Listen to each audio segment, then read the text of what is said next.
Lecture du livre du prophète Isaïe. Dans un premier temps, le Seigneur a couvert de honte le pays de Zabulon et le pays de Nephtali. Mais ensuite, il a couvert de gloire la route de la mer, le pays au-delà du Jourdain, et la Galilée des nations. Le peuple qui marchait dans les ténèbres a vu se lever une grande lumière, et sur les habitants du pays de l'ombre, une lumière a resplendi. Tu as prodigué la joie, tu as fait grandir l'allégresse. Ils se réjouissent devant toi, comme on se réjouit de la moisson, comme on exulte au passage du butin. Car le joug qui pesait sur lui, la barre qui meurtrissait son épaule, le bâton du tyran, tu les as brisés comme au jour de Madian.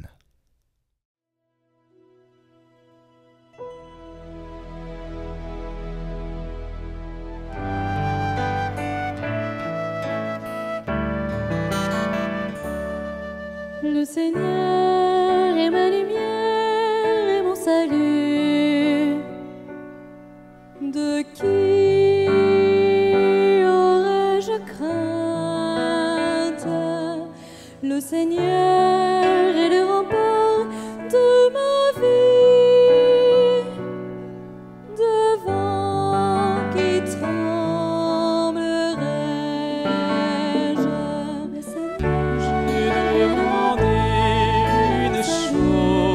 Seigneur, la seule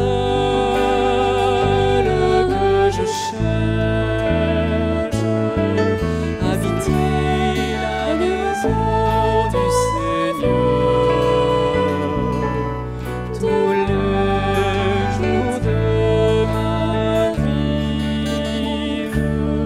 le Seigneur, J'en suis sûr, je verrai les bontés du Seigneur sur la terre des vivants.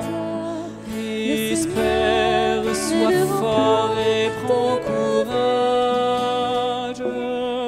Espère le Seigneur.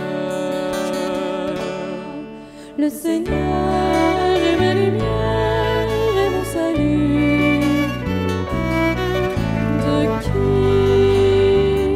aurais-je crainte?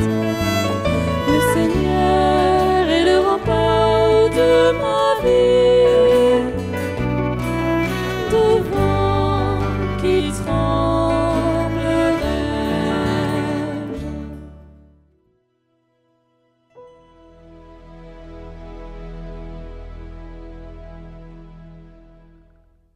Lecture de la première lettre de saint Paul apôtre aux Corinthiens. Frères, je vous exhorte au nom de notre Seigneur Jésus-Christ.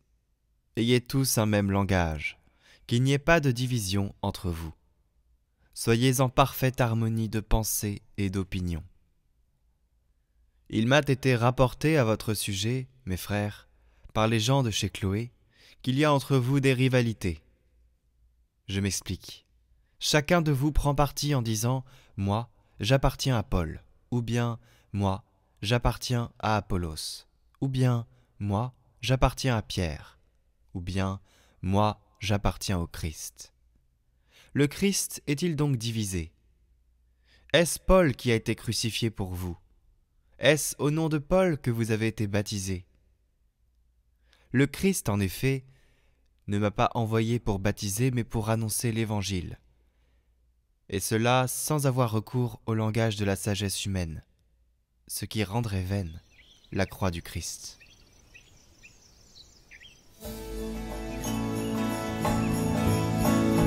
Aïe,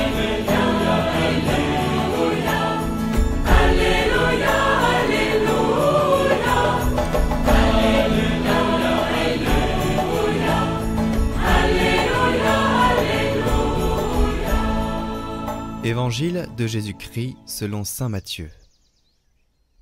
Quand Jésus apprit l'arrestation de Jean le Baptiste, il se retira en Galilée. Il quitta Nazareth et vint habiter à Capharnaüm, ville située au bord de la mer de Galilée, dans les territoires de Zabulon et de Nephtali.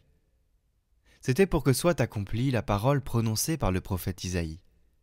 Pays de Zabulon et pays de Nephtali, route de la mer et pays au-delà du Jourdain, Galilée des nations. Le peuple qui habitait dans les ténèbres a vu une grande lumière.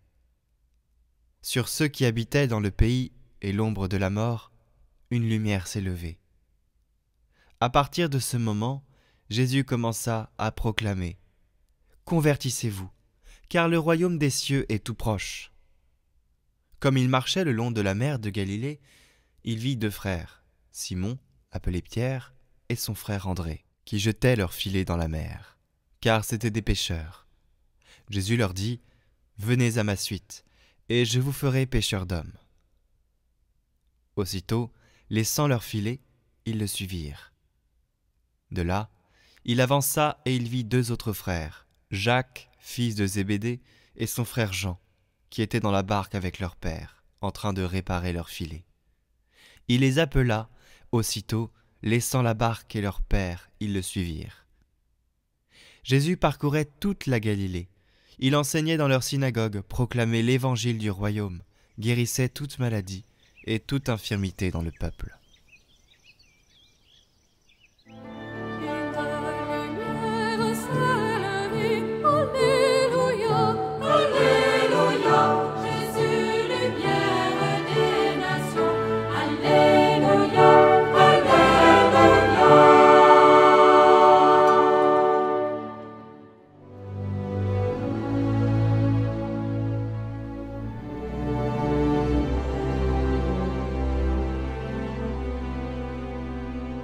Au nom du Père, du Fils et du Saint-Esprit.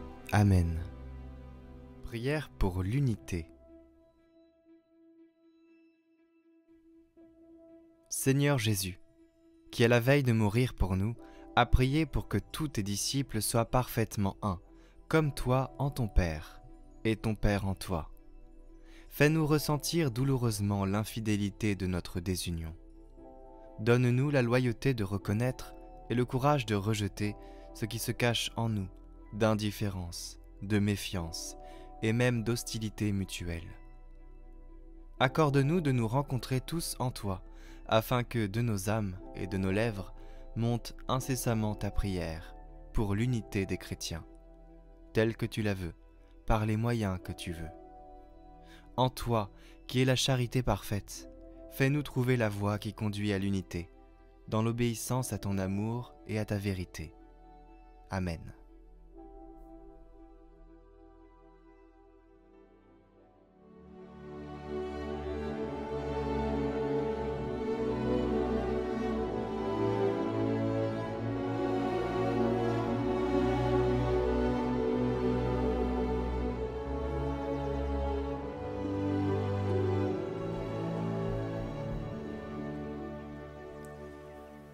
La semaine dernière, l'abbé Guillaume Antoine insistait sur l'extraordinaire témoignage que constituent les prophéties de l'Ancien Testament pour l'identité divine de Jésus-Christ.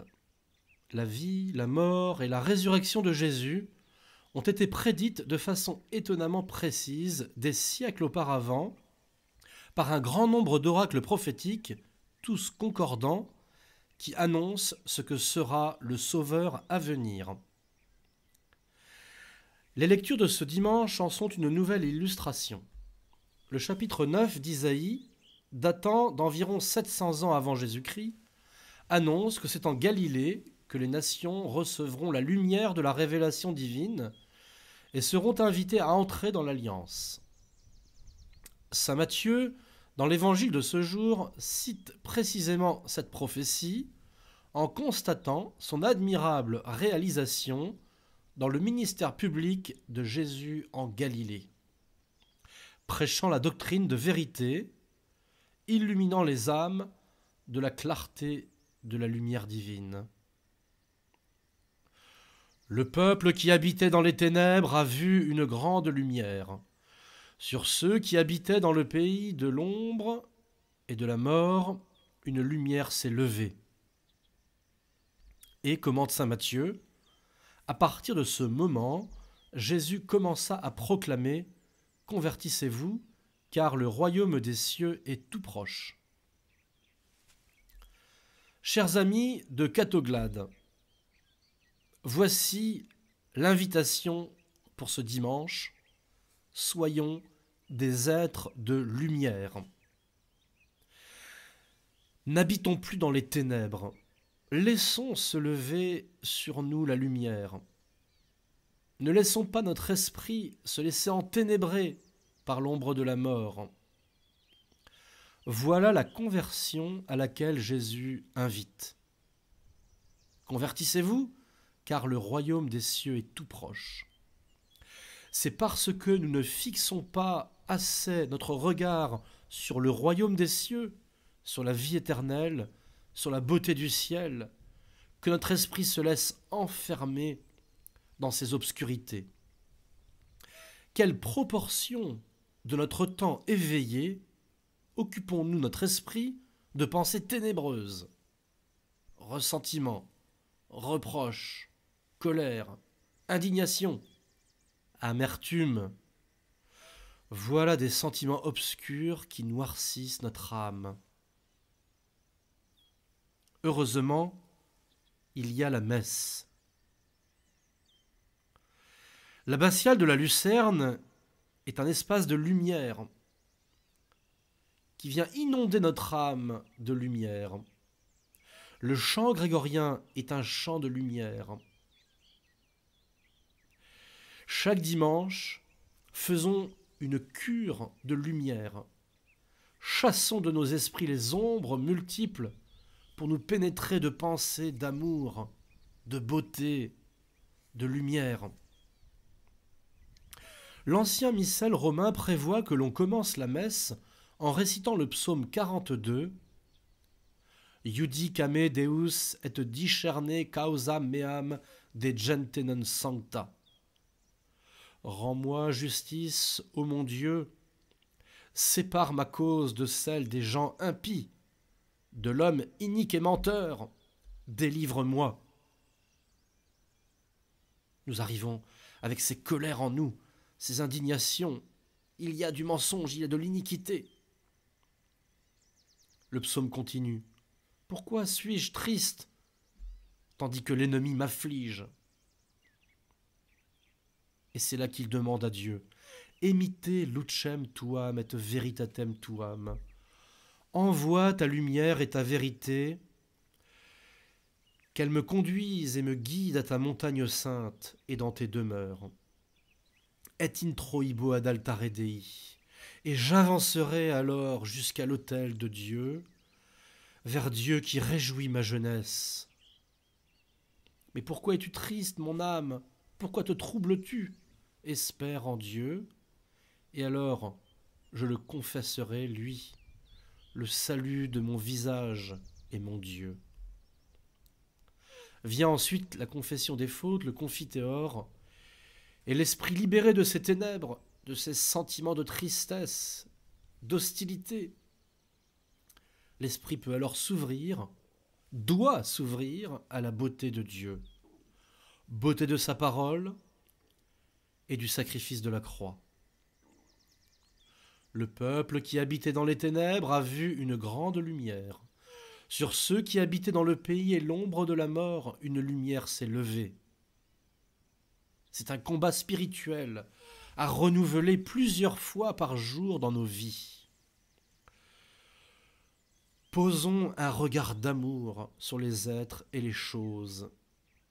Captons la part de lumière dans les événements que nous vivons, dans les personnes que nous rencontrons, plutôt que de se focaliser sur la part de ténèbres.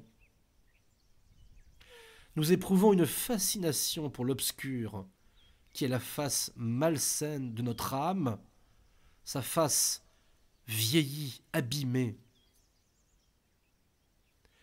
Méfions-nous de nous-mêmes quand nous nous laissons prendre à la critique permanente, à l'indignation continuelle, quand nous ne voyons plus dans les autres que les défauts, leur part de ténèbres, quand notre première réaction dans la rencontre d'une personne, dans l'écoute d'une parole, est mue par un instinct de contestation, de contradiction.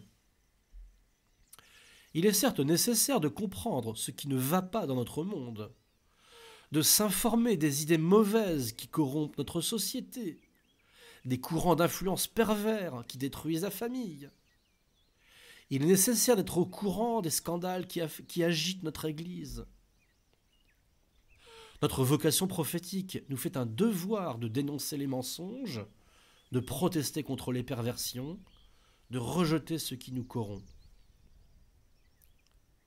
Mais n'oublions pas que la part obscure de nous-mêmes trouve une espèce de délectation malsaine à se complaire dans ces fils d'informations continues qui déversent en nous, à longueur de jour, ces pensées mauvaises. Le mal a des attaches en nous et exerce sur nous une fascination, et nous risquons de laisser enténébrer, à force de fixer nos regards, de nourrir notre esprit de scandales, de péchés, d'horreurs. Soyons avides de lumière, aimons la lumière plus que les ténèbres. On purifie son cœur à porter son regard sur la lumière, on pervertit son âme à cultiver les sentiments ténébreux. L'exemple de Jésus et de la femme adultère est tout à fait instructif à ce sujet. Les scribes et les pharisiens amènent à Jésus une femme adultère. Ils la regardent humiliée et s'indignent de son péché. Ils veulent lui appliquer la peine juste. Et cette parole prodigieuse de Jésus, parole lumineuse, que celui d'entre vous qui n'a jamais péché lui jette la première pierre. Les scribes et les pharisiens comme nous-mêmes, nous ne pouvons pas penser à une femme adultère sans que cela éveille en nous des sentiments troubles, une certaine connivence. Et le regard de ces vieux lubriques de scribes et de pharisiens, au fond, n'est pas d'abord mu par la justice. Jésus au cœur pur répand la lumière qui éclaire les scribes et les pharisiens sur les sentiments obscurs qui agitent leur cœur, et sur cette femme, et ainsi libère les uns et les autres. Ce n'est que dans le cœur de Jésus qu'il n'y a aucune racine mauvaise qui rend ambiguë son appréciation de la faute. Et Jésus renvoie ces professionnels de l'indignation, ces grands justiciers, à la complaisance, à la connivence qu'ils ont avec la faute, qui déforment leur perception du problème.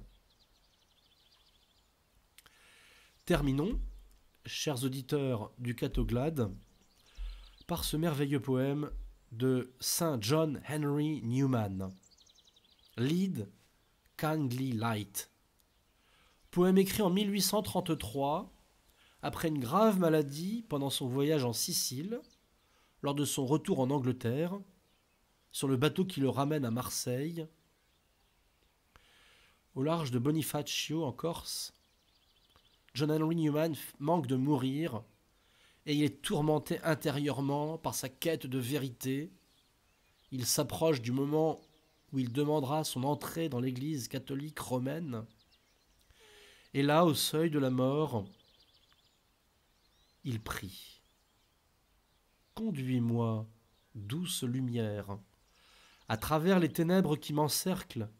Conduis-moi, toi, toujours plus avant. La nuit est d'encre, et je suis loin de la maison. Conduis-moi, toi, toujours plus avant. Garde mes pas. Je ne demande pas à voir déjà ce qu'on doit voir là-bas. Un seul pas à la fois, c'est bien assez pour moi. Je n'ai pas toujours été ainsi, je n'ai pas toujours prié pour que tu me conduises, toi, toujours plus avant. Si longuement ta puissance m'a béni, sûrement encore elle saura me conduire, toujours plus avant. par la lande et par le marécage, sur le rocher abrupt et le flot du torrent, jusqu'à ce que la nuit s'en soit allée et que dans le matin sourient ces visages d'anges que j'avais aimés il y a bien longtemps et que j'avais perdus pour un temps. Conduis-moi, douce lumière, conduis-moi, toi, toujours plus avant. Que la lumière du Christ Jésus vous bénisse, chers auditeurs, au nom du Père et du Fils et du Saint-Esprit. Amen. Prions pour toutes les intentions déposées en commentaire cette semaine. Notre Père, qui es aux cieux, que ton nom soit sanctifié, que ton règne vienne, que ta volonté soit faite sur la terre comme au ciel. Donne-nous aujourd'hui notre pain de ce jour. Pardonne-nous nos offenses, comme nous pardonnons aussi à ceux qui nous ont offensés. Et ne nous laisse pas entrer en tentation, mais délivre-nous du mal. Amen. Je vous salue Marie, pleine de grâce. Le Seigneur est avec vous. Vous êtes bénie entre toutes les femmes, et Jésus, le fruit de vos entrailles, est béni. Sainte Marie, Mère de Dieu, priez pour nous pauvres pécheurs, maintenant et à l'heure de notre mort. Amen.